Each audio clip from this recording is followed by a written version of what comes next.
اعوذ باللہ من الشیطان الرجیم بسم اللہ الرحمن الرحیم۔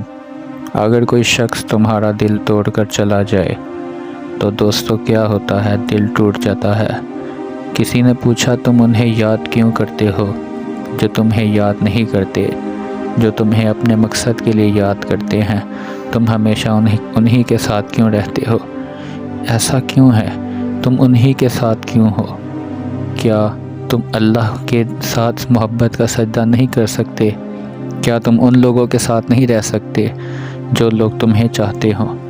کسی نے پوچھا تم انہیں کیوں یاد کرتے ہو جو تمہیں یاد نہیں کرتے؟ تڑپ کر دل بولا رشتے نبھانے والے مقابلہ نہیں کرتے۔ حضرت امام علیہ السلام نے فرمایا اگر تم اس وقت مسکرا سکتے ہو جب تک پوری طرح سے ٹوٹ چکے ہو تو یقین جانو پھر دنیا میں تم کو کبھی کوئی نہیں توڑ سکتا۔ دوستو، جب اللہ کو آپ کی زندگی میں اچھا موڑ دینا ہوتا ہے تو برے لوگوں کی حقیقت زندگی میں لے ہی آتا ہے۔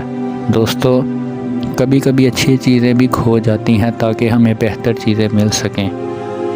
ہمیشہ اللہ پر یقین رکھو اور ہمیشہ اس کے شکر گزار رہو۔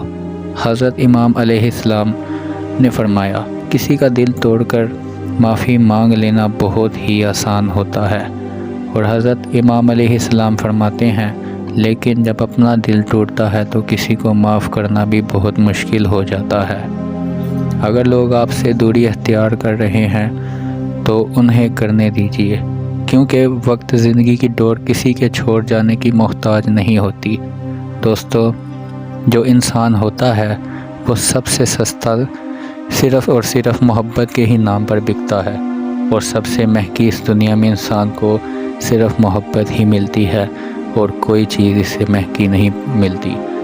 حضرت امام علی فرماتے ہیں انسان کے جسم کا سب سے خوبصورت حصہ اس کا دل ہوتا ہے، اور سب سے نازک حصہ بھی دل ہی ہوتا ہے، کیونکہ یہ ٹوٹ جائے تو وہ دل وہ زخم برداشت نہیں کر سکتا۔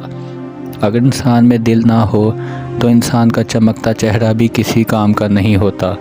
تو دوستوں، کیا یہ بھی کم سزا ہے کہ رب آپ کو ان کے پیچھے لگا دے جن کو آپ کی پرواہ نہیں؟ اگر ایسا اللہ کر دے تو زندگی میں کیا کرو گے؟ ساری زندگی تڑپتے رہ جاؤ گے، اور یہ سزا ساری زندگی کے لیے تمہارے لیے بے سکونی کی ہی رہے گی۔ اس لیے اللہ سے محبت کرو، وہ آپ کی زندگی سنوار دے گا۔ جو دل کی بات انسان کو اللہ سے کر کے سکون ملتا ہے، وہ سکون کبھی اسے اپنے خاص بندے سے بھی مل کر نہیں ہوتا ہوگا۔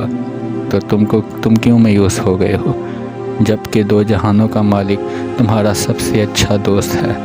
وہ تو تم سے 70 ماؤں سے بڑھ کر پیار کرنے والا ہے، لہٰذا اسی پر توکل رکھو، ناممکن بھی ممکن ہو جائے گا۔